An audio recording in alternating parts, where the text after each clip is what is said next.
Kallid kaimud lähedal ja kaugel, tere tulemast kirikulaulu kooli. Selle salvestisega soovin alustada pikemat videomaterjalide seeriat, et pakkuda uutele huvilistele võimalust teha tutvust emakeelse kirikulaulu imelise maailmaga. Juba tegutsevatele kirikumuusikutele ja vaimulikele pakub kirikulaulu kool võimalust sisustada jumalateenistusi meie emakeele unikaalsest keelemuusikast võrsuva kirikulauluga. Minu lootus on pakkuda teile, armsad sõbrad, uut proosatekstilist kirikulaulu ehk pühalaulu, uusi koraale ehk hümne, aga ka juba tuntud koraalide värsket tõlgendust. Laulge Issandale uus laul on pühakirja üleskutse ja väljakutse kõikidele kirikulaulu huvilistele. Mõnevõrra lihtsam on omistada uue laulu kvaliteeti muusikale, mida lauldakse esimest korda. Kuidas aga saab uueks lauluks juba paljude inimpõlvede jooksul lauldud kirikulaul? Selle huvitava küsimuse juurde pöördume kindlasti tagasi järgnevates videotes. Psalmilaulu õpetades olen selles videoõppematerjalide seerias aluseks võtnud Eesti Evangeelse Luterliku Kiriku 2009. aastal ilmunud jumalateenistuste käsiraamatus sisalduvad psalmitekstid. See võimaldab nendel kogudustel, kes juba on harjunud käsiraamatut kasutama, hakata jumalateenistusi sisustama lauldud psalmidega. Psalmide lausumine jumalateenistusel on vaieldamatult üks vanemaid teadaolevaid liturgilisi traditsioone. Ma kasutan psalmitekstide kuuldavaks tegemise kirjeldamiseks meelega sõna lausumine, mitte lugemine ega laulmine. Lausumine on justkui laulmise ja lugemise kokkuliitmine nõnda, et mõlemast võetakse parim. Kuigi mul on kavas teha ka mõned teoreetilisemat materjali käsitlevad videod, püüan valdavalt hoida praktilist joont, et iga videoga oleks võimalik omandada uut kirikulaulu. Koos videoõppematerjalidega püüan võimalikult operatiivselt jagada ka noodimaterjali, et videotest õpitud laule oleks võimalik kooridele ja kogudustele edasi õpetada. Neid saab hakata alla laadima pühalaulu veebikodust www.psalmus.eu. Tänan juba ette kõiki vaatajaid, kuulajaid, kaasatöötajaid ja arvamuse avaldajaid.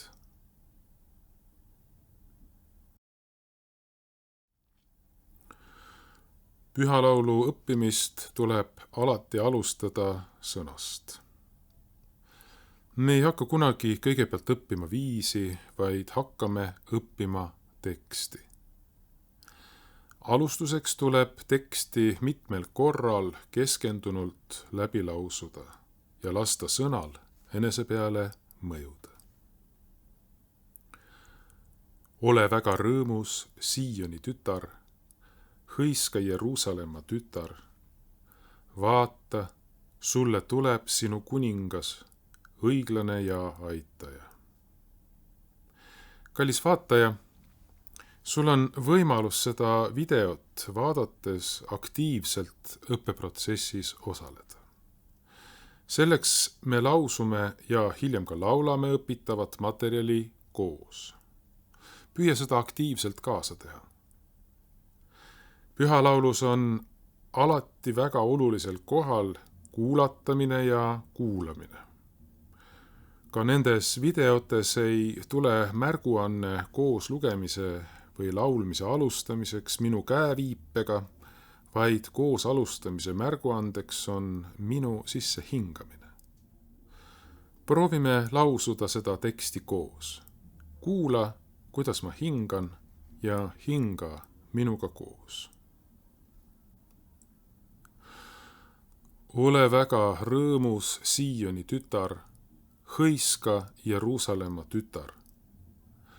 Vaata, sulle tuleb sinu kuningas, õiglane ja aitaja. Proovime veel kord. Ole väga rõõmus, Sioni tütar, hõiska Jeruusalemma tütar. Vaata, sulle tuleb sinu kuningas, õiglane ja aitaja. Tekstis on kaldkriipsudega tähistatud liigenduskohad, kus hingatakse koos. Ütleme seda teksti nüüd veel kord üheskoos ja püüame ka hingata määratud kohtades. Hingamiskohti on võrdlemisi lühikese teksti jaoks üsna palju, aga see on vajalik, et me õpiksime kohe teksti viisi kohaselt liigendama. Meil jääb praegu lausudes kindlasti õhku üle. Seepärast lausugem rahulikult ja ärgem hingamiskohtades kiirustagem. Kui jõuame kaldkriipsuni, siis laseme rahulikult järelejäänud õhukopsudest välja. Seejärel hingame uuesti sisse ja jätkame. Proovime nüüd lausuda. Ole väga rõõmus, Sioni tütar. Hõiska Jeruusalemma tütar. Vaata, sulle tuleb sinu kuningas, õiglane ja aitaja. Ja veel kord. Ole väga rõõmus, Sioni tütar. Hõiska Jeruusalemma tütar. Vaata, sulle tuleb sinu kuningas, õiglane ja aitaja. Tubli! Eesti keeles on sõna pearõhuline silp, reeglina sõna esimene silp. Selles tekstis on erandiks näiteks nimi Jeruusalemm, milles on rõhk teisel silbil. Kuna eesti sõnadel on rõhk pea alati esimesel silbil, ei pea me keskenduma niivõrd rõhulistele silpidele, kuivõrd rõhututele, aga pikkadele silpidele. Näiteks sõna ole nagu ka sõna väga, teine silp on selgelt pikem kui esimene rõhuline silp. Proovi neid sõnu öelda. Ole, väga ja veel kord. Ole, väga. Otsime nüüd üheskoos üles kõik pikad silbid selles tekstis. Alustamegi rõhututest pikkadest silpidest ja tähistame need punase värviga. Ilma rõhuta ehk rõhutud pikad silbid on üks keskseid tunnuseid, mis eristab eesti keelt indogermaani keeltest ja mida tuleb silmas pidada pühalaulu õppimisel meie emakeeles. See, et rõhutu silp võib olla pikem kui rõhuline silp, kujundab oluliselt meie eesti keele muusikat ja teeb selle indogermaani keele muusikast märgatavalt erinevaks. Lausume nüüd uuesti teksti koos ja teeme seda veel pisut aeglasemalt. Lausume nii, et me justkui suudame sõrmeotsaga tunnetada teksti reljeefi.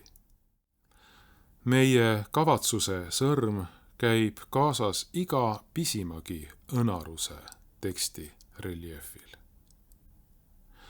Pöörame erilist tähelepanu rõhututele pikkadele silpidele. Ole väga rõõmus siiani tütar. Hõiska Jeruusalemma tütar. Vaata, sulle tuleb sinu kuningas, õiglane ja aitaja. Ja veel kord, ning ärge unustage kaldkriipsude juures hingata. Ole väga rõõmus Sioni tütar. Hõiska Jeruusalemma tütar. Vaata, sulle tuleb sinu kuningas, õiglane ja aitaja. Väga hea. Samas on ka eesti keeles palju sõnu, mille pearõhuline esimene silp on sõnas kõige pikem. Selles tekstis näiteks õiglane ja aitaja. Ütleme neid sõnu koos. Õiglane, aitaja. Otsime nüüd üles sellised sõnad, mille pearõhuline silp on sõna kõige pikem silp ja tähistame need rohelise värviga. Lausume nüüd koos.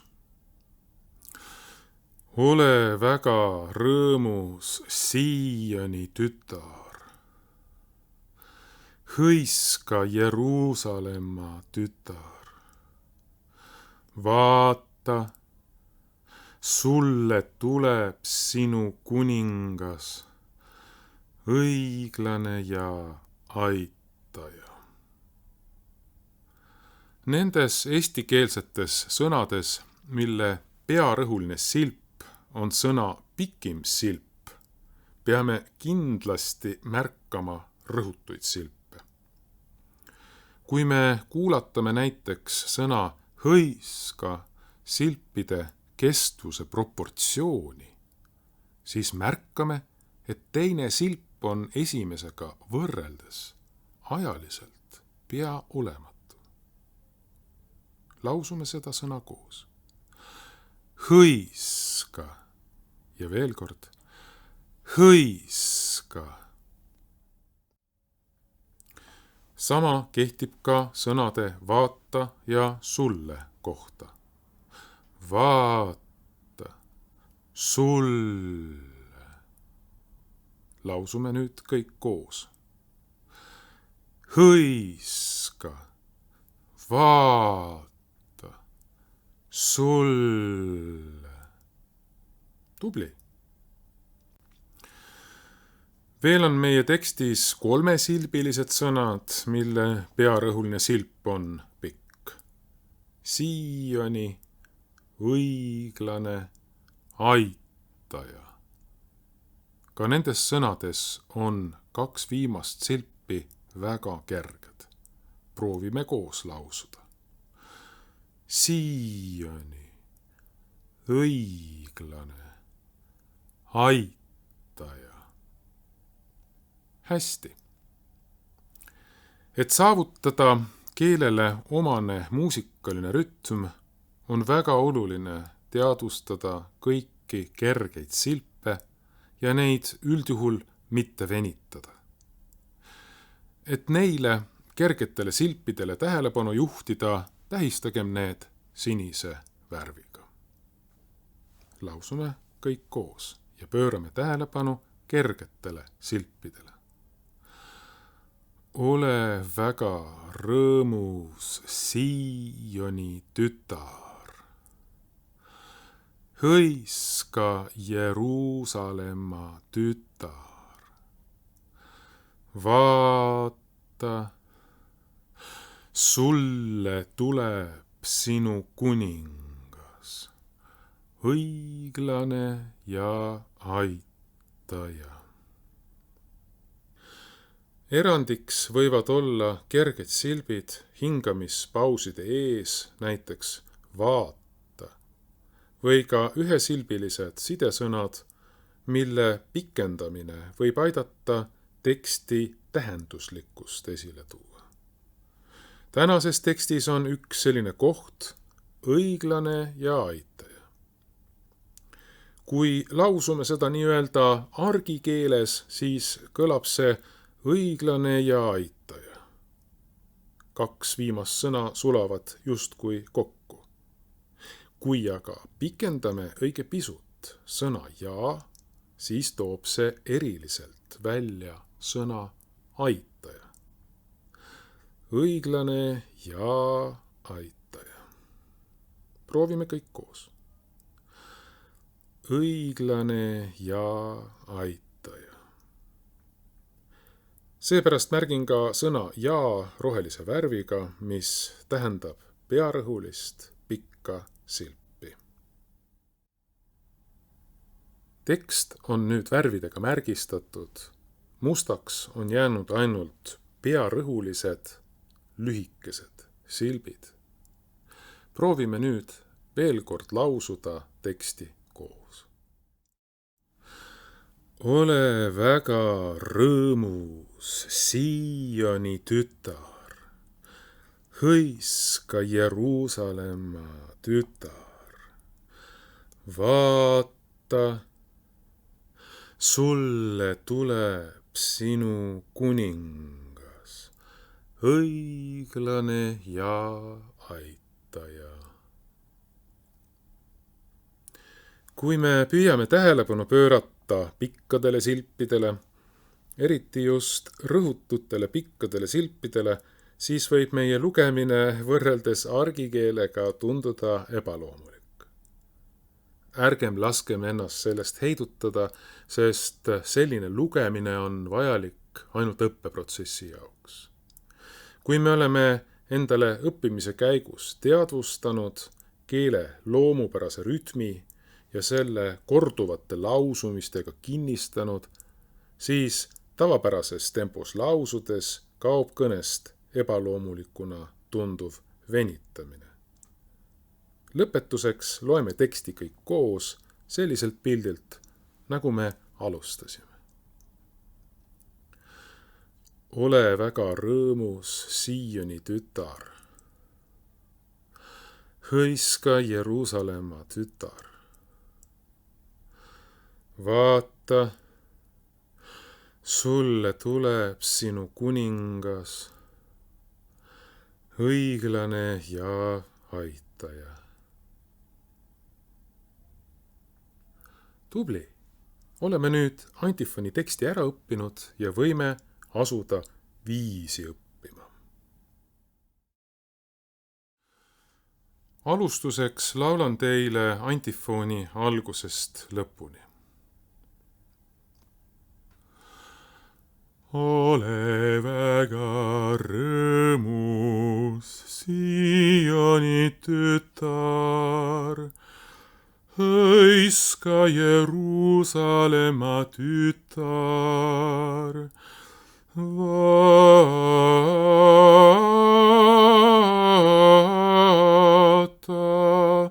sulle tuleb sinu kuningas, õiglane ja aitaja.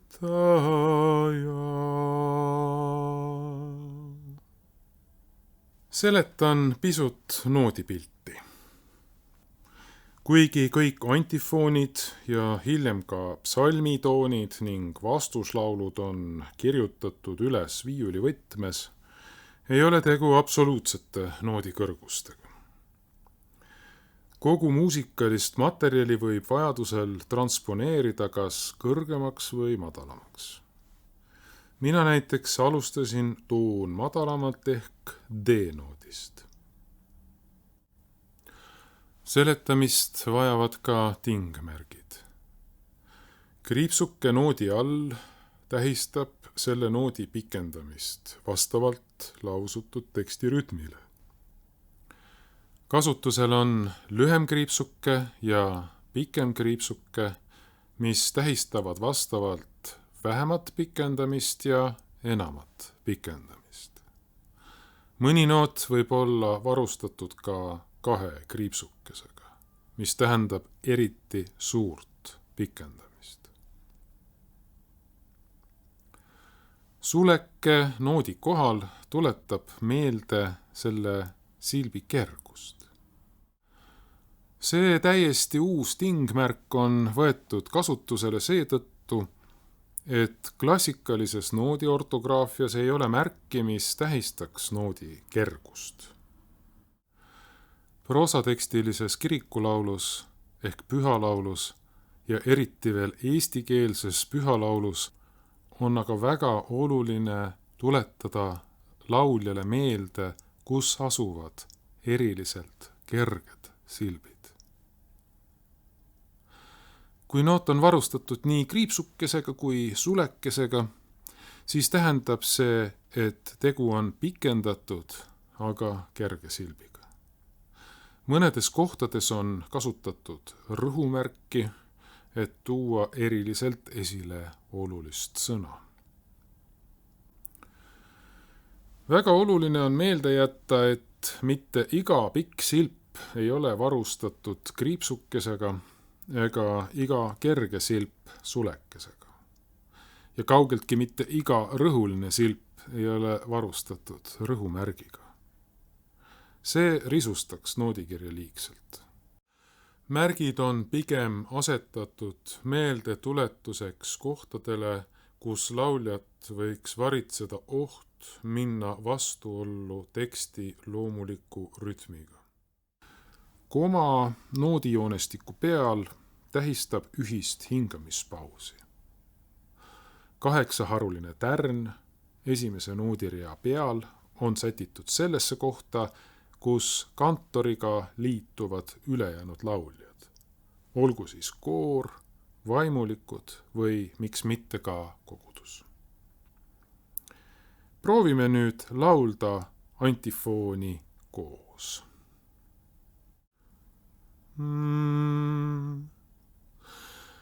Ole väga rõõmus, Sioni tütar, hõiska Jeruusalemma tütar, vaata,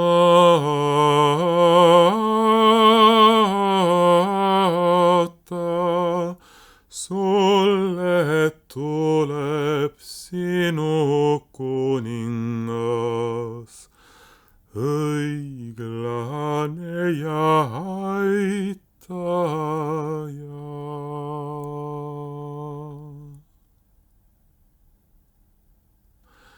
Selline ongi täna õpitav antifoon.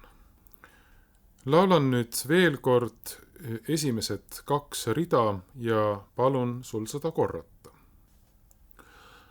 Ole väga rõõmus, Sioni tütar, hõiska Jeruusalemma tütar. Kordame koos. Ole väga rõõmus, Sioni tütar, hõiska Jeruusalemma tütar. Teksti õppimisel märkisime ära, et esimese 3 sõna ole väga rõõmus puhul on sõna teine silp pikem kui esimene rõhuline silp. Ometi ei ole esimese sõna ole teist silpi kriipsukesega pikendatud.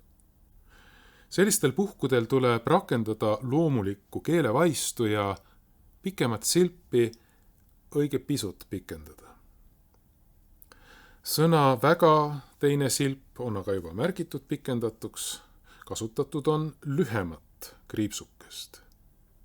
Sõna rõõmus teine silp saab aga veelgi enama pikenduse. Sellisest järk-järgulisest nootide aina enam pikendamisest tekib mõtte liikumine, mis viib välja sõnapaarile Sioni tütar. Ole väga rõõmus, Sioni tütar. Kordame kõik koos. Ole väga rõõmus, Sioni tütar. Kõrvuti satuvad siin sõnad rõõmus ja Sioni. Üks lõpeb S-häälikuga ja teine algab S-häälikuga. Seetõttu on eriti otstarbekas artikuleerida siinkohal välja ka koma. Ole väga rõõmus, Sioni tütar. Tsesuuride tekitamine ja komade välja artikuleerimine on seotud teatava ohuga. Kiputakse rõhutama tsesuurieelset häälikut või silpi. Ja selline valesti laulmine võiks kõlada nii. Ole väga rõõmus, Sioni tütar. Selle vastu aitab tõhusalt sõna terviklikkuse tunnetamine. Sõna rõõmus rõhk tuleb korralikult markeerida, mis võimaldab rõhutu silbi üsna loomulikult laulda vaiksemalt. Väga oluliseks abiks on S-hääliku hästi pehme lausumine. Need, kes on tegelenud pühalauluga juba aastaid, on avastanud iga hääliku isikupära ja olulisuse proosatekstilises kirikulaulus.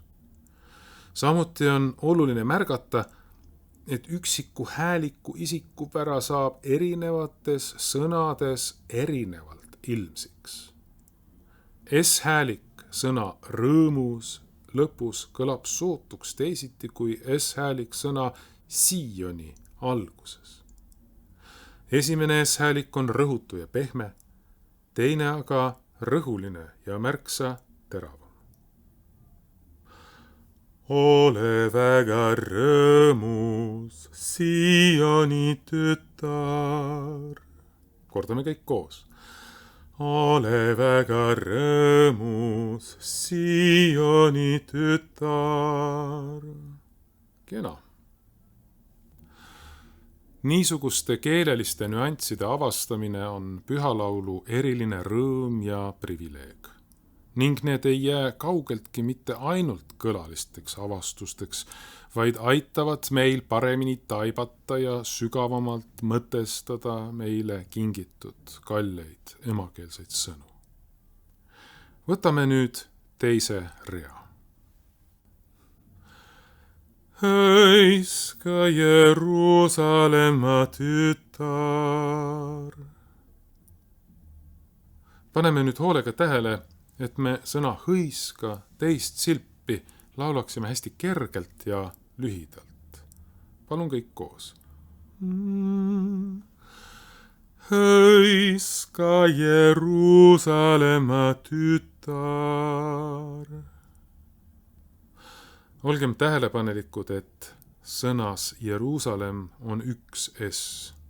Rõhk ei lähe mitte S-häälikule, vaid kahekordsele U-häälikule. Mitte Jeruusalemm, vaid Jeruusalem. Proovime uuesti. Hõiska Jeruusalemma tütar. Ja veel kord. Hõiska Jeruusalemma tütar. Tubli. Võtame nüüd kaks esimest rida koos. Ole väga rõõmus, Sioni tütar. Hõiska Jeruusalemma tütar. Ja veel kord. ole väga rõõmus, Sioni tütar, hõiska Jeruusalemma tütar. Tubli. 3. rea alguses olev sõna vaata annab võimaluse väikeseks vokaalseks kaunistuseks. Pühalaulus saab sellisteks kaunistusteks kõige paremini kasutada sõnu, mida on võimalik pikemaks venitada ilma sõna tähendust muutmata. Siinkohal on sõna vaata muusikaline kujutus nagu kirjeldus just praegu toimuvast vaatamise protsessist. Me vaatame ja me näeme, et meile tõesti tuleb meie kuningas, õiglane ja aitaja.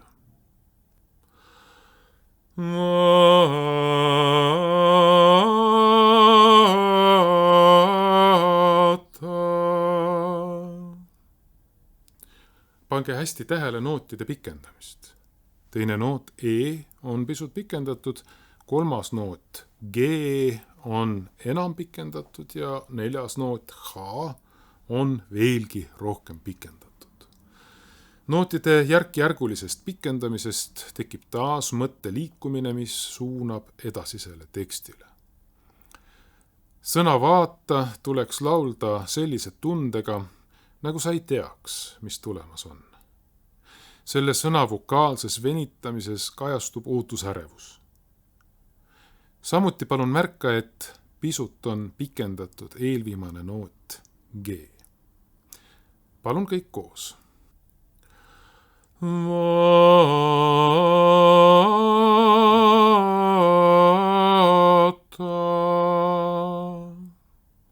Palun veel kord.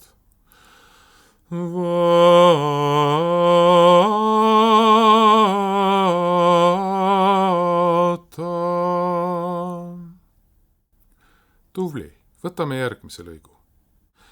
Pidagem silmas, et sõna tuleb, teine silp on pikk, aga kerge. Fraasi lõpus on üks ebareeglipärane pikendus. Sõnas kuningas on tegelikult teine silp kõige pikem. 3. silbi pikendamist nõuab siinkohal retoorika. See valmistab ette hingamist enne antifoni lõpufraasi, mis on ühtlasi selle teksti tuum. Kuningaid on inimkonnale antud varemgi, aga mitte kunagi sellist, kes oleks ühteaegu nii õiglane kui ka aitaja. Seda ootamatut ja üllatavat rõõmsat sõnumit peabki ette valmistama sõna kuningas viimase silbi pisut ebaloomulik pikendamine. Samuti tuleb tähele panna, et viimase pikendatud silbi lõpus on kaunil ja pehmel S-häälikul oma oluline roll mängida. Laulame kõik koos alates Sulle tuleb.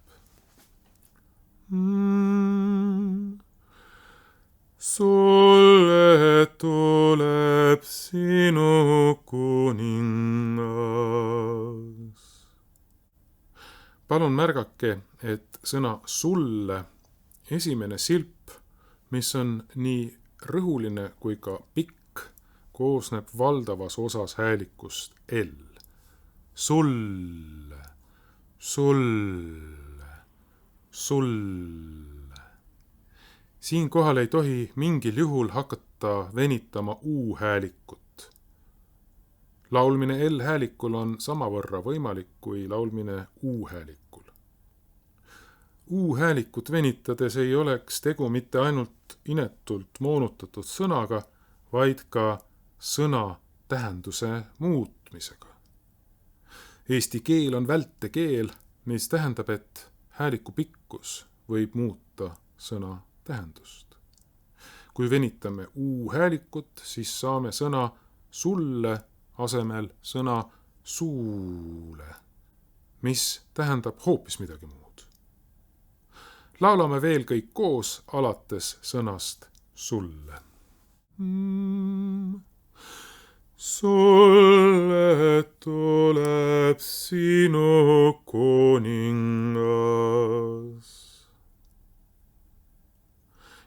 nüüd viimane fraas.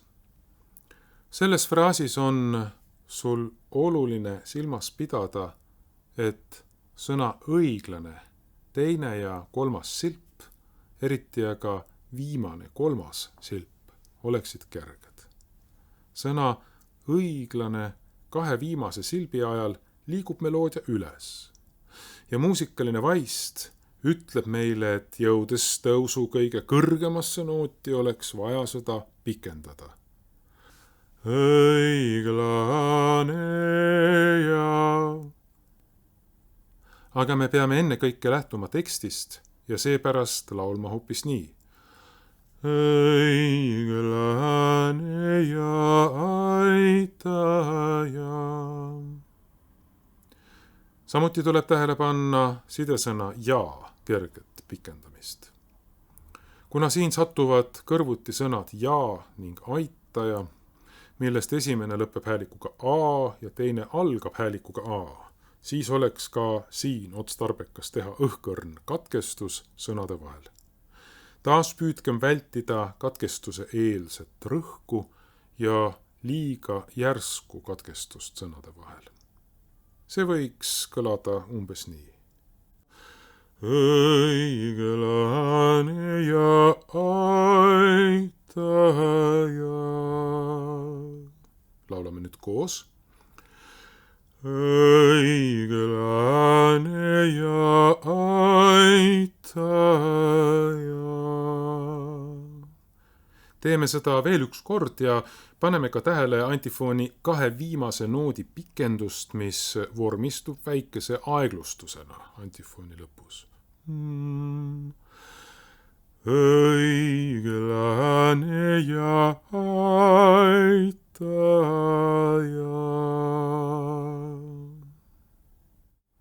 Nüüd laulame palun kolmanda rea algusest.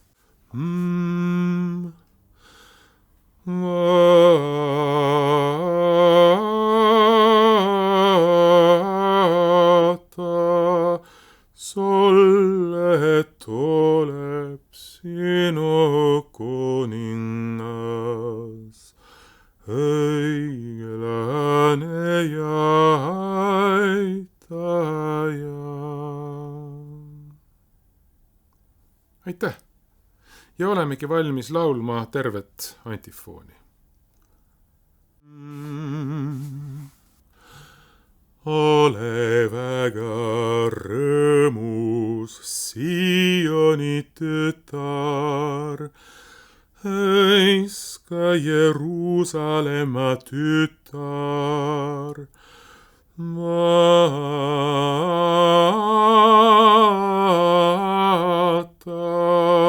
sulle tuleb sinu kuningas, õiglane ja aitaja.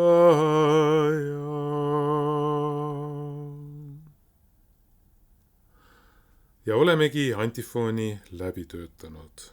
Tubli! Enne kui asume psalmi õppimise juurde, õpime veel ära ühe lühikese responsooriumi ehk vastuslaulu. Antifooni, mida me just õppisime, saab kasutada koos psalmiga armulauaga jumalateenistuse 3 positsioonis. Algussalmideks päris jumalateenistuse alguses või ohvrilauluks armulaua ettevalmistamise ajal või armulaualauluks armulaua jagamise ajal. Kindlasti ei peaks kasutama sama antifooni kõigis 3 positsioonis ja valida tuleks neist üks. Psalmilaulu saab aga kasutada ka lektsioonide vahelistes lauludes. Tänapäeval leiab see enamasti kasutust graduaallaulus ehk siis Vana Testamendi lugemise ja epistli lugemise vahel. Samuti saab psalmilaulu kasutada epistli lugemise ja evangeeliumi lugemise vahelise halleluuja laulu salmidena. Sellesse žanrisse aga ei sobi õpitud antifoon ja vaja on responsooriumit ehk vastuslaulu, mida kogudus saab hõlpsamini kantori lauldud salmide vahele korrata. ELK jumalateenistuste käsiraamat ei anna eraldi vastuslaulu teksti. Ma kasutasin vastuslaulu tekstina ühte osa käsiraamatus antud antifooni tekstist. Otsides võimalikult universaalseid ja lihtsaid lahendusi, olen teinud nõnda, et psalm on lauldav nii antifooniga kui vastuslauluga. Kes aga soovib kasutada mõnda muud psalmi ja või muud tooni, siis on alati võimalik appi võtta Eesti laulupsalter. Kirjalikus materjalis, mis esimese advendi pühalaulu kohta on koostatud, leiab sellekohased viited. Ja materjali, tuletan meelde, võib leida www.psalmus.eu. Nüüd aga vaadakem responsooriumit ehk vastuslaulu. Keskaegses Lääne kirikulaulus oli graduaallaul koori ja solistide repertuaaris. Tegu oli üsnagi pikkade ja keerukate, aga vägagi kaunite ning inspireerivate viisidega, mille laulmine on ka tänasel päeval jõukohane vaid vähestele õppinud lauljatele. Responsoriaalne ehk kantori ja koguduse vaheline lauludialoog selles muidugi rakenduda ei saa.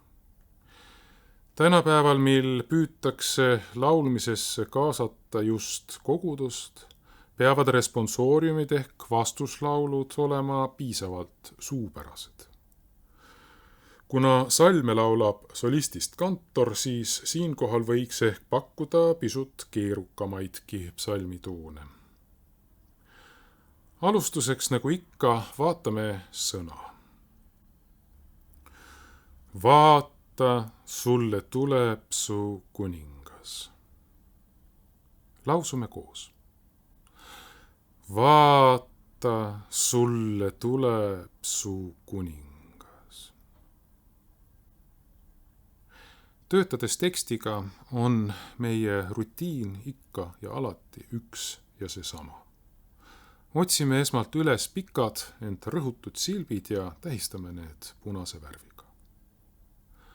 Vaata, sulle tuleb su kuningas. Lausume koos. Vaata, sulle tuleb su kuningas. Nüüd märgime rohelise värviga rõhulised ja pikad silbid.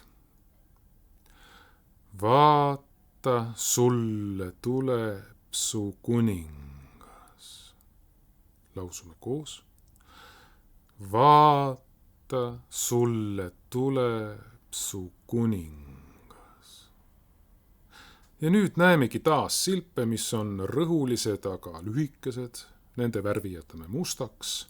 Ja silpe, mis on rõhutud ja eriliselt kerged, need märgime sinisega. Vaata, sulle tuleb su kuningas. Ütleme nüüd teksti veel kord koos. Vaata, sulle tuleb su kuningas. Uurime nüüd vastuslaulu viisi. Jälle meenutan, et laulude viise võib vabalt transponeerida. Ka mina alustan siin videos toon madalamalt ehk G-noodist. Vaata, sulle tuleb su kuningas. Laulame nüüd kõik koos. Vaata, sulle tuleb su kuningas.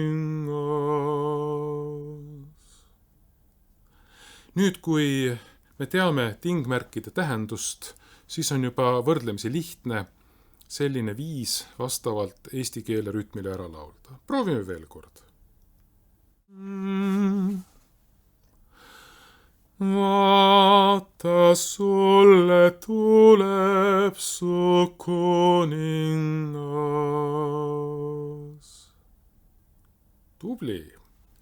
Sellise küllalt lihtsa vastuslaulu toomine koguduse laulurepertuaari peaks olema võimalik suhteliselt väikeste pingutustega. Ja kuna salme laulab kantor, siis ongi üks pühakirja tekstiline kirikulaul suhteliselt lihtsate vahenditega toodav jumalateenistusse. Nüüd, mil oleme läbi töötanud antifooni ja vastuslaulu, jääb üle õppida ära psalm. Käsiraamat annab psalmiks psalm 24, salmid 7-10. Meloodiavormeliks olen valinud 4. laadi psalmitooni. See psalmitoon sobib kokku nii tänase antifooniga kui vastuslauluga. Ma ei peatu siin pikemalt psalmilaulu algtõdedel, sest selle kohta on olemas mitmeid materjale, mida huvilised saavad vajadusel uurida.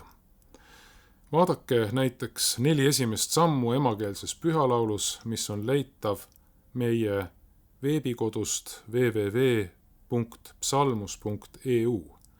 Panen sellekohase viite ka selle video kommentaaridesse.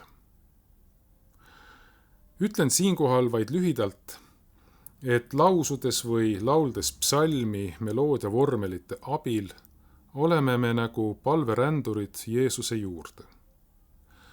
Iga salm on keskkohast liigendatud 6 harulise tärniga, mis on Kristuse monogramm.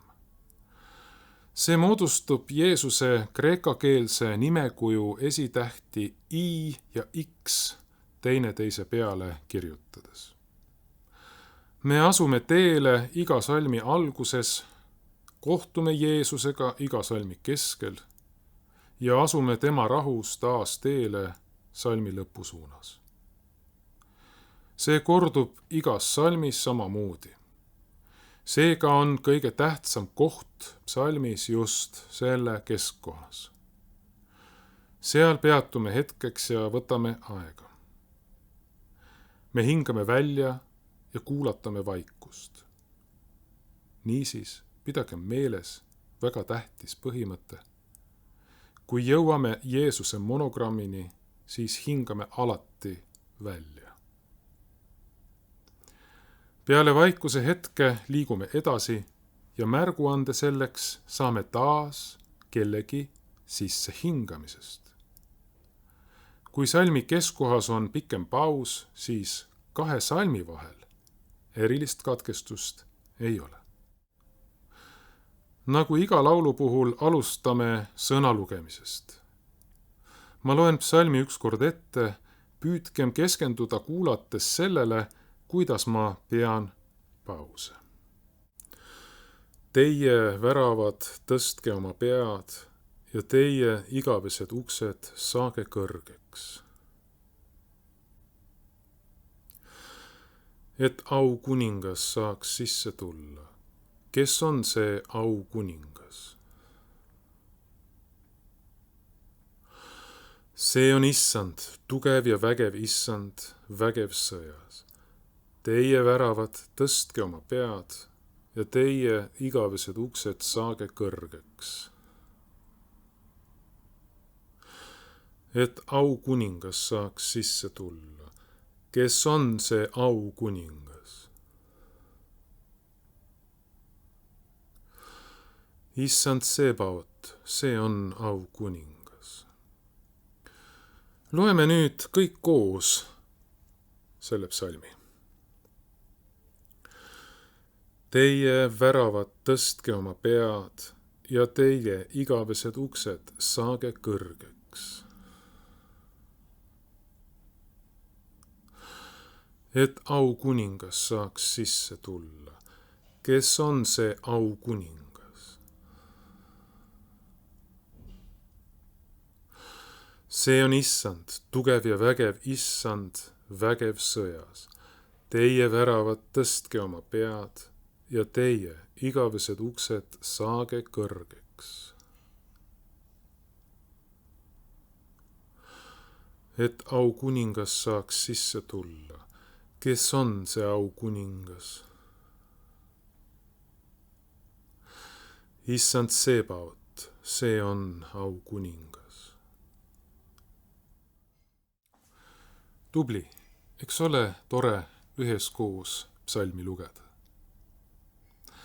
Kõige raskem psalmi lausumise elik laulmise juures on vaikuse pidamine salmi keskkohas.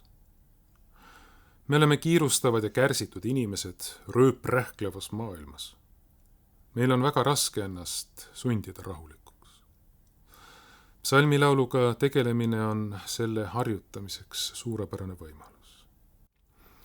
Paneme nüüd psalmile ka viisi külge. Siinkohal ei pääse me lühikesest sissejuhatusest meloodia vormeli kohta. Meloodia vormel ehk psalmitoon koosneb kahest poolest, mis on keskelt liigendatud Jeesuse monogrammiga.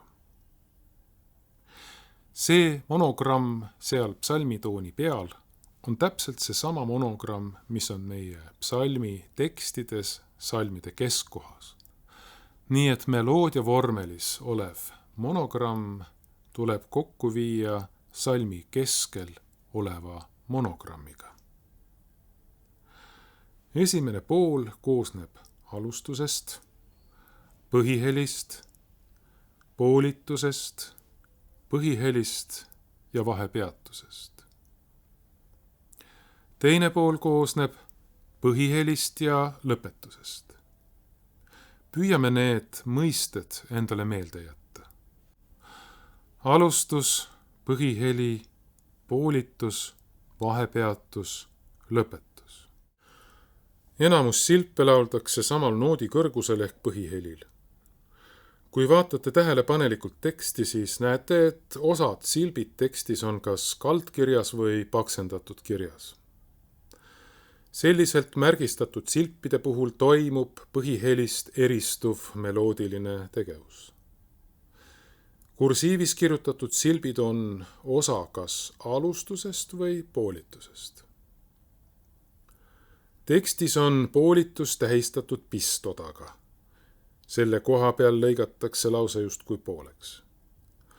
Meloodias väljendub see nõnda, et üks silp enne pistoda lauldakse üks aste madalamalt. Vaadakem kolmandat psalmi. Teie väravad tõstke oma pead ja teie igavesed ja nii edasi. Paksendatud silp tekstis annab märku vahepeatuse või lõpetuse esimesest noodist. Vaadake näiteks teist psalmi. Kes on see au kuningas?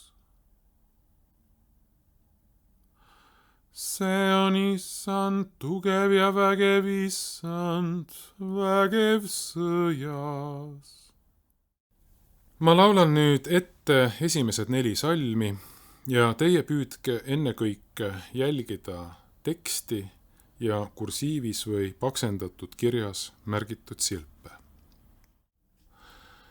Teie väravad tõstke oma pead ja teie igavesed uksed saage kõrgeks, et au kuningas saaks sisse tulla. Kes on see au kuningas? See on issand tugev ja vägev issand, vägev sõjas. Teie väravad tõstke oma pead ja teie igavesed uksed saage kõrgeks. Et au kuningas saaks sisse tulla. Kes on see au kuningas? Issand Sebaot, see on au kuningas. Kas panid tähele, et ma peaaegu ei aeglusta teksti liigenduskohtades, ei salmide keskel ega ka lõppudes? See on vajalik selleks, et terve psalmi teksti saaks läbi lausuda ühtlases, mõõdukas ja keskendunud tempos. Liigenduskohtades aeglustamine on omane pigem muusikale kui lausumisele. Siin aga peame aluseks võtma just sõna palvemeelse lausumise, mitte aga musitseerimise, nii nagu me seda tavapraktikas mõistame. Proovime nüüd harjutamise jaoks laulda need 4 salmi koos. Ja taas meenutan, et me laulame praegu kõiki asju 1 toon madalamalt. Ehk alustame G-noodist. Teie väravad tõstke oma pead ja teie igavesed uksed saage kõrgeks. Et aukuningas saaks sisse tulla, kes on see aukuningas. See on issand tugev ja vägev issand, vägev sõjas. Teie väravad tõstke oma pead ja teie igavesed uksed saage kõrgeks. Et aukuningas saaks sisse tulla, kes on see aukuningas. Issand Sebaot, see on aukuningas. Väga tubli! Kas märkasid, et psalmitooni alustus oli kasutusel ainult esimeses salmis? Tõepoolest, see on üks läbivaid reegleid, et Vana Testamendi psalmides kasutatakse alustust ainult vahetult peale antifooni. Seega võib alustust kasutada ka siis, kui salmide vahel antifooni korratakse või on tarvitusel refräänilaadne vastuslaul. Siis on põhjendatud kasutada alustust iga salmi alguses. Silmaringi laiendamiseks võib siinkohal märkida, et lauldes Uue Testamendi kantikume, näiteks Maarja kiituslaulu, kasutatakse teksti pidulikkuse ja olulisuse rõhutamiseks alustust iga salmi alguses. Salmi lauldes on otstarbekas jagada lauljad 2 osasse. Näiteks kantor ja koor ja kogudus või kantor ja kogudus. Ekraanil näetegi, kuidas tekst on jaotatud 2. Osa teksti on halli värviga varjutatud ja osa mitte. Psalmi laulmist alustab näiteks kantor ja laulab esimese salmi. Teise halliga varjutatud salmi laulavad kõik koos ja nii edasi. Ehk siis lihtne reegel on selline, et kui tekst on halliga varjutatud, siis laulab seda suurim kohalolev inimhulk. Doksoloogiat psalmi lõpus on võimalik laulda 2 moodi. Kas käsitleda doksoloogiat 1 salmina, nii nagu esimeses variandis, või käsitleda doksoloogiat 2 salmina, nagu teises näites. Esimene variant on selline. Au olgu Isale ja Pojale ja Pühale Vaimule. Nõnda kui alguses oli, nüüdki on ja jääb igavesest ajast igavesti. Aamen. Ja teine on selline. Au olgu Isale ja Pojale ja Pühale Vaimule. Nõnda kui alguses oli, nüüdki on ja jääb igavesest ajast igavesti. Aamen. Kui psalmi kasutatakse algussalmideks armulauaga jumalateenistusel, kus kogudus on harjunud laulma kaasa nõnda kui alguses oli, siis ma soovitan kasutada teist varianti. Kuigi ka esimese variandi puhul on võimalik jagada doksoloogia eeslaulja ja rahva osaks, siis teine variant on ehk veidi meloodilisem ja kogudusel lihtsam kaasa laulda. Kasutame meiegi edasises harjutamises just teist varianti. Laulame selle koos läbi. Au olgu Isale ja Pojale ja Pühale Vaimule, nõnda kui alguses oli, nüüdki on ja jääb, igavesest ajast igavesti. Aamen. Doksoloogia esimeses pooles võib keskkoha vaikuse hetke pisut lühendada, et kolmainsuse tervik säiliks ka laulmises. Näiteks nii. Au olgu Isale ja Pojale ja Pühale Vaimule. Laulame koos. Au olgu Isale ja Pojale ja Pühale Vaimule, nõnda kui alguses oli, nüüdki on ja jääb, igavesest ajast igavesti. Aamen. Väga hea. Nüüd aga teeme nii, et mina siinpool ekraani olen nagu kantor ja kes on teisel pool ekraani on nagu kogudus. See tähendab, et mina laulan varjutamata osa ja teie laulate halliga varjutatud osa. Proovime. Teie väravad tõstke oma pead ja teie igavesed uksed saage kõrgeks, et aukuningas saaks sisse tulla. Kes on see aukuningas?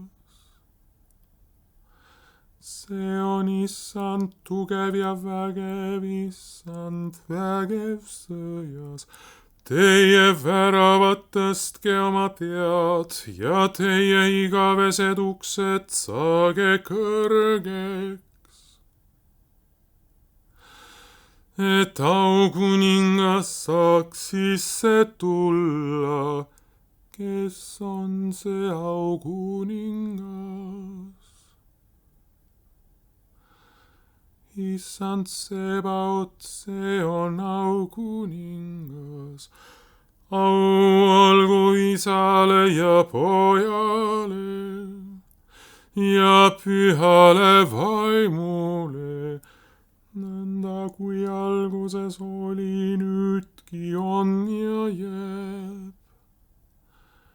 igavesest ajast igavesti. Aamen. Nüüd vahetame osad. Teie alustate. Ma laulan ikka nagu eelpoolgi vaikselt ka teie osa kaasa, aga püüdke laulda võimalikult iseseisvalt. Teie väravad tõstke oma pead ja teie igavesed uksed saage kõrgeks, et aukuningas saaks sisse tulla. Kes on see aukuningas? See on Issand tugev ja vägev, Issand vägev sõjas. Teie väravad tõstke oma pead ja teie igavesed uksed saage kõrgeks, et aukuningas saaks sisse tulla. Kes on see aukuningas? Issand Sebaot, see on aukuningas. Au olgu Isale ja Pojale ja Pühale Vaimule, nõnda kui alguses oli, nüüdki on ja jääb. Igavesest ajast igavesti. Aamen. Ole väga rõõmus, Sioni tütar, hõiska Jeruusalemma tütar. Vaata,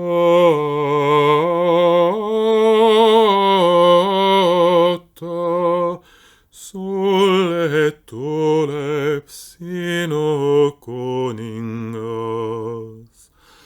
õiglane ja aitaja.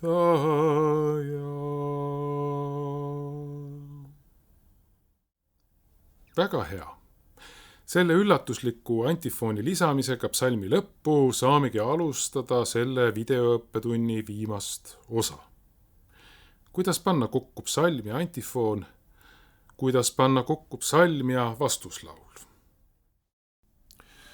Jumalateenistuse psalmi laulus on võimalus jagada lauljate osasid väga mitmeti. Kõige olulisem eeldus õnnestumiseks on aga teatava lauljate tuumikgrupi ehk liturgilise koori olemasolu. Oleks väga hea, kui teil õnnestuks koguduse juures selline koor moodustada ja mina omalt poolt olen valmis tulema selliseid koore juhendama. Liturgiline koor peaks pühalaulus mängima juhtlaulja rolli nii antifoonides, vastuslauludes kui psalmis. Rääkimata siis juhtlauljaks olemisel koraali laulmisel. Selleks peab liturgiline koor tingimata asuma rahvale lähemal, mitte aga orelirõdul. Hea paik liturgilisele koorile on kooriruum, aga sama hästi võib liturgiline koor olla ka koguduse keskel. See koor ei pea olema suur, aga ta peab olema pühendunud. Kogemus on näidanud, et pühendunud ja veendunud eeslaulmise korral on võimalik kogudus panna üheskoos vägagi edukalt pühalaulu laulma. Sama veenvalt on kogemus näidanud, et entusiastliku eeslaulmise korral paraneb ka koguduse koraali laulmise kultuur. Nagu eelpool sai räägitud, saab psalmi koos antifooniga kasutada armulauaga jumalateenistuse 3 positsioonis. Jumalateenistuse alguses ehk algussalmideks, armulaua seadmise eel ehk ohvrilauluks ja armulaua jagamise ajal ehk armulaua lauluks. Kõigil 3 puhul on antifooni ja psalmi kokkupanemise vorm sarnane. Välja arvatud üks aspekt, milleks on doksoloogia kasutamine. Kindlasti peab doksoloogia olema kasutatud algussalmide puhul. Nii armulaua kui ohvrilaulu puhul on see valiku küsimus. Kui laulda psalmi antifooniga, siis on vorm selline. Kõigepealt kantor või solist või vaimulik intoneerib antifooni, lauldes esimese rea ehk siis kuni tärnini. Koor ja või kogudus liituvad ja kõik koos laulavad antifooni lõpuni. Seejärel kantor või solist või vaimulik intoneerib psalmi, lauldes esimese salmi poole ehk siis kuni tärnini. Peale sündsat vaikusepausi võivad temaga liituda teised eeslauljad, näiteks teised vaimulikud, teised kantorid või liturgiline koor või ainult osa liturgilisest koorist. Kõik koos, sealhulgas kogudus, laulavad teise salmi. Liturgiline koor täidab juhtlaulja rolli. Eeslaulja või eeslauljad laulavad 3. salmi. Kõik koos laulavad 4. salmi ja taas liturgiline koor peab olema nii-öelda laulu vedaja ehk juhtlaulja. Eeslaulja või eeslauljad laulavad doksoloogia esimese poole. Kõik koos laulavad doksoloogia teise poole. Ja lõpetuseks kõik koos kordavad antifooni algusest peale. Selle lõpptulemuseks on kõikide ühisel osalusel lauldud pühakirja tekst, mis on oma spetsiifilise sõnumiga ehitamas üles just selle pühapäeva jumalateenistust. Vastuslauluga ehk responsooriumiga lauldes on psalmi asukoht Vana Testamendi lugemise ja Uue Testamendi lugemise vahel. Ehk siis seda nimetame me graduaallauluks. Vorm oleks siis selline. Kantor või solist või vaimulik laulab vastuslaulu üksinda ette. Kogudus kordab vastuslaulu, kusjuures kasutada võib teist tekstirida. Seejärel kantor või solist või vaimulik hakkab laulma salme. Kuna salmide vahel on vastuslaul, siis võib kantor iga salmi alguses kasutada alustust. Kuna siinkohal on tegu solisti osaga, siis võib kasutada mõnda teist sobivat meloodia vormelit raamatust Eesti Laulu psalter, näiteks sinisest raamatust number 7 või 141 või 142. Iga salmi järel kordab kogudus vastuslaulu teise tekstireaga. Kui kõik salmid on lauldud, laulab kantor veel kord vastuslaulu üksinda, soovitavalt vaikse dünaamilise nüansiga ja kasutab esimest tekstirida. Lõpetuseks kordavad kõik koos vastuslaulu, soovitavalt valju dünaamilise nüansiga ja kasutavad teist tekstirida. Kõige lõpus vastuslaulu eri nüanssidega kordamisel on mõned eelised ja mõned puudused. Puuduseks on kindlasti asjaolu, et graduaalpsalmi laulmine muutub pisut liiga tehniliseks. Kui kogudus on juba harjunud peale igat salmi vastuslaulu kordama, siis võib juhtuda, et ka peale viimast salmi hakkab kogudus automaatselt vastuslaulu laulma ja kantoril ei õnnestu oma efektset, vaikset soolot teostada. Eeliseks on aga kindlasti atraktiivsus. Selliselt saab kogu graduaallaul efektsema ja mõjuvama vormistuse. Graduaallaulu puhul on taas doksoloogia kasutamine valiku küsimus. Kantori poolt lauldud doksoloogia võib aga võimalikuks teha ka eelpool kirjeldatud vastuslaulu kordamise graduaallaulu lõpus.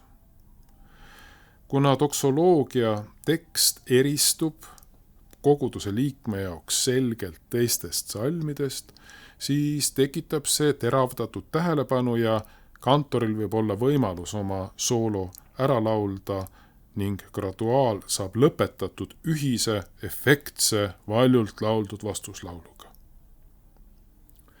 Igal juhul tuleks koguduses hakata juurutama kõikidel pühapäevadel ühesugust vormi, et kogudusel tekiks ühetauline harjumus graduaallaulu laulmisel. Kallid sõbrad, see lõpetabki esimese video sarjast Kirikulaulu kool. Ma olen juba ette väga tänulik küsimuste, kommentaaride ja ettepanekute eest, mille võib jätta selle video kommentaariumisse, aga võib ka saata minu e-postile erik@ekn.ee. Ja veel, kui te vajate koguduses nõu või abi liturgilise koori õpetamisel või mingites muudes kirikulauluga seotud küsimustes, siis andke mulle palun e-postiga teada. Kui vähegi võimalik, siis tulen meeleldi teile appi. Lõpetuseks jääb kõlama täna õpitud psalm, kõigepealt koos antifooniga ja siis koos vastuslauluga. Tehke kaasa ja laulgem Issandale uus laul.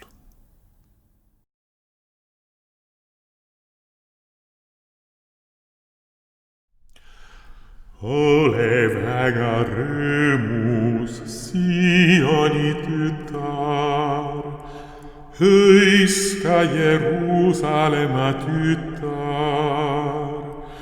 Vaata,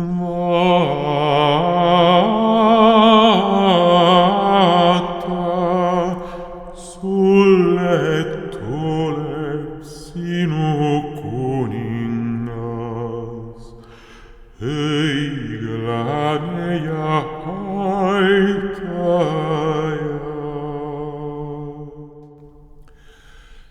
Teie väravad tõstke oma pead ja teie igavesed uksed saage kõrgeks, et aukuningas saaks sisse tulla. Kes on see aukuningas?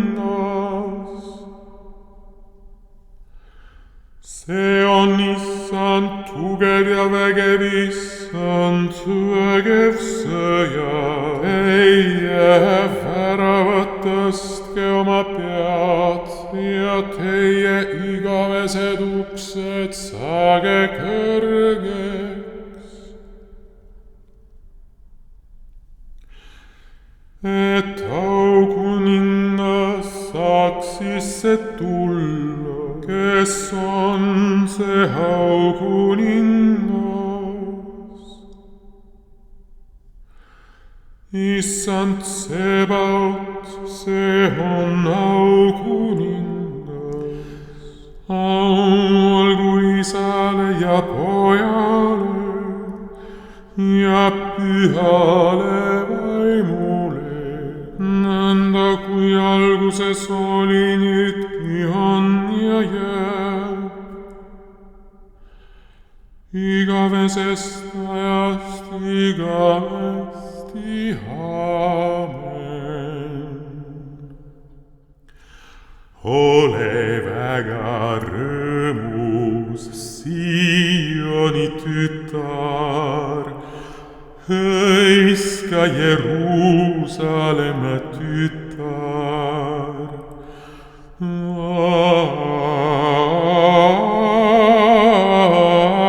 Vaata, sulle tuleb sinu kuningas, õiglane ja aitaja.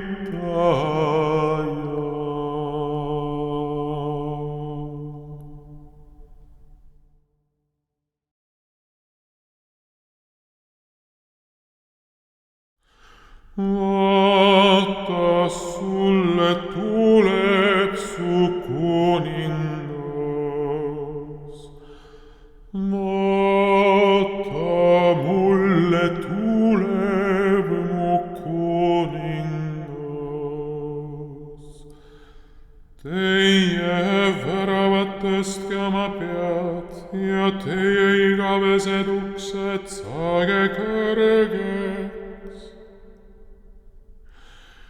et aukuningas saaks sisse tulla. Vaata, mulle tuleb mu kuningas. Kes on see aukuningas? See on Issand tugev ja vägev, Issand vägev sõjas. Vaata, mulle tuleb mu kuningas. Teie väravad tõstke oma pead ja teie igavesed uksed saage kõrgeks, et aukuningas saaks sisse tulla. Vaata, mulle tuleb mu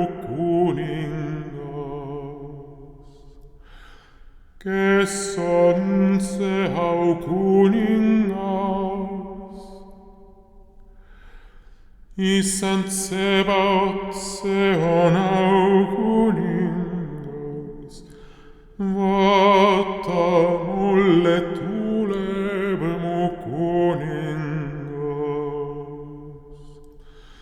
Olgu Isale ja Pojale ja Pühale Vaimule, nõnda kui alguses oli, nüüdki on ja jääb igavesest ajast igavesti. Aamen. Vaata, sulle tuleb su kuningas.